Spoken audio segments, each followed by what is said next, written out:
हरिओम 203 भगवद्गीता बोध अध्याय 7 योगदासांचे प्रवचन यामध्ये सांगितलेल्या योगदास ओंकार साधना यूट्यूबवर उपलब्ध आहेत.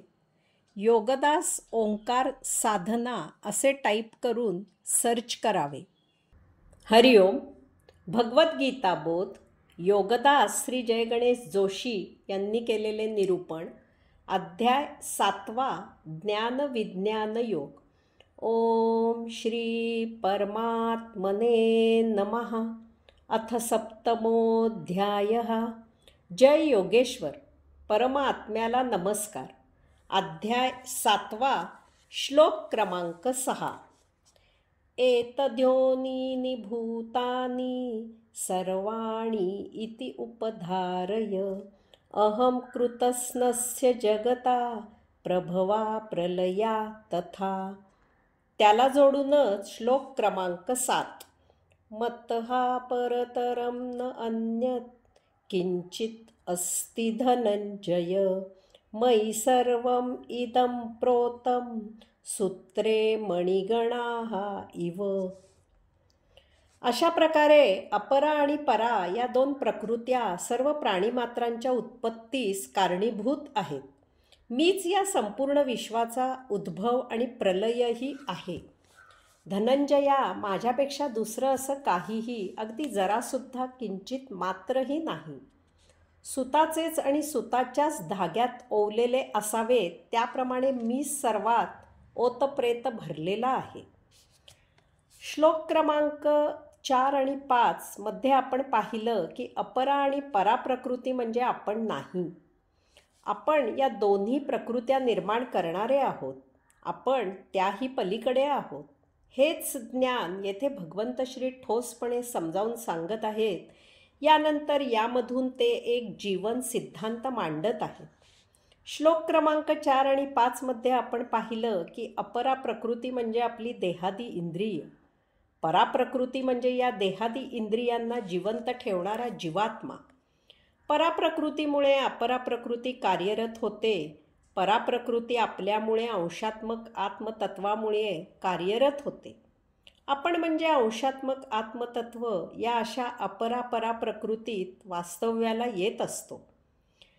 यास्तव भगवंत श्री येथे सांगत आहेत की अपरा आणि परा या दोन प्रकृत्या सर्व प्राणीमात्रांच्या उत्पत्तीस कारणीभूत आहेत. आत्मतत्वाच्या अस्तित्वामुळे चेतनस्वरूप झालेला देह म्हणजे अपरापरा प्रकृती होय. अपरा प्रकृती अष्टधा आहे. पृथ्वी, आप, तेज, वायू, आकाश, मन, बुद्धी आणि अहंकार. यानंतर पराप्रकृती म्हणजे जीवात्मा.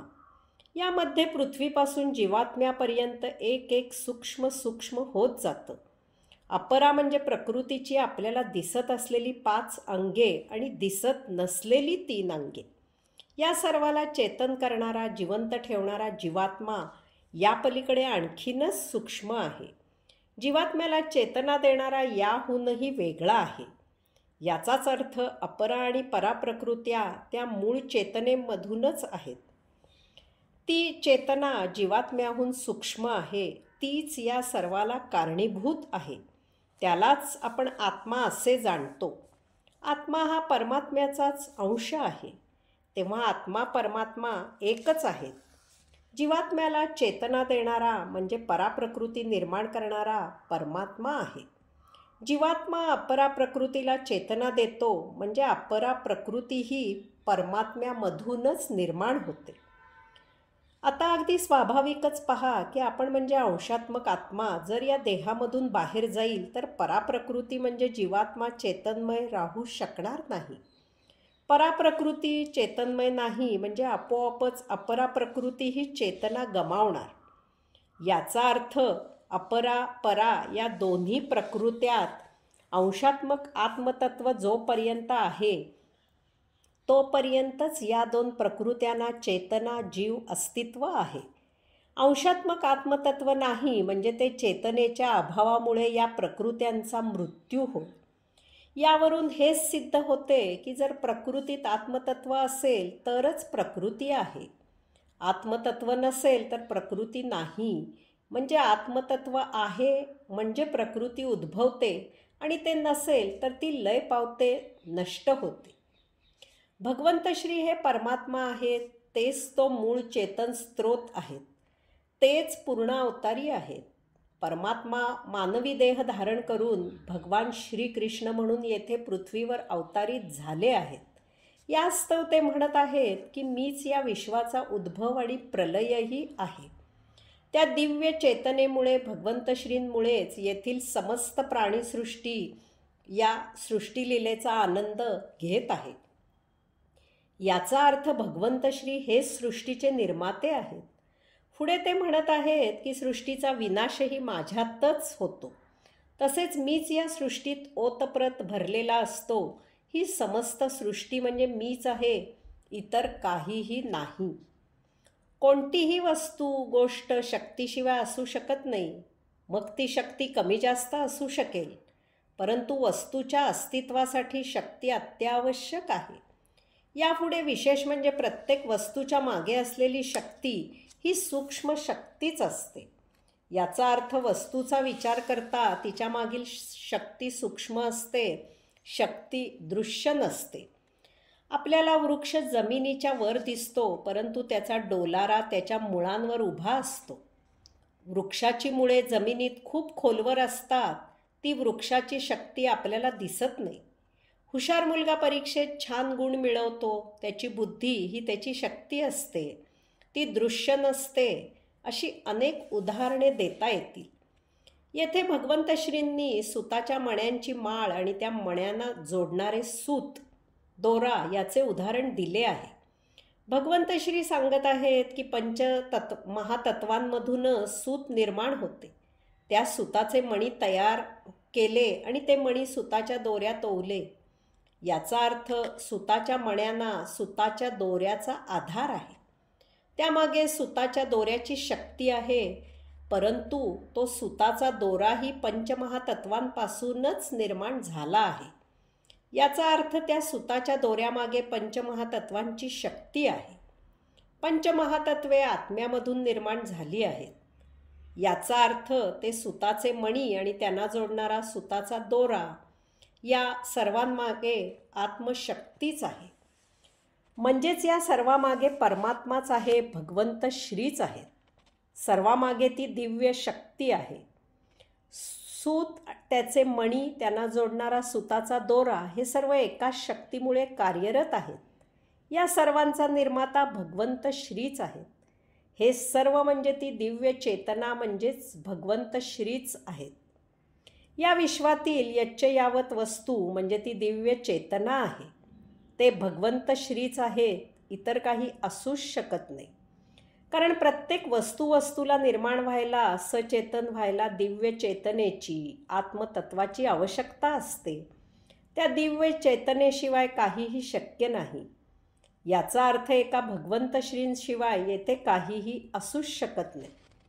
वस्तू, तिची निर्मिती, तिच्यामधील शक्ती, तिचे जिवंत असणे, तिचा मृत्यू होणे, तिचा नाश होणे, ही सर्व एकाच शक्तीची निरनिराळी रूपे आहेत.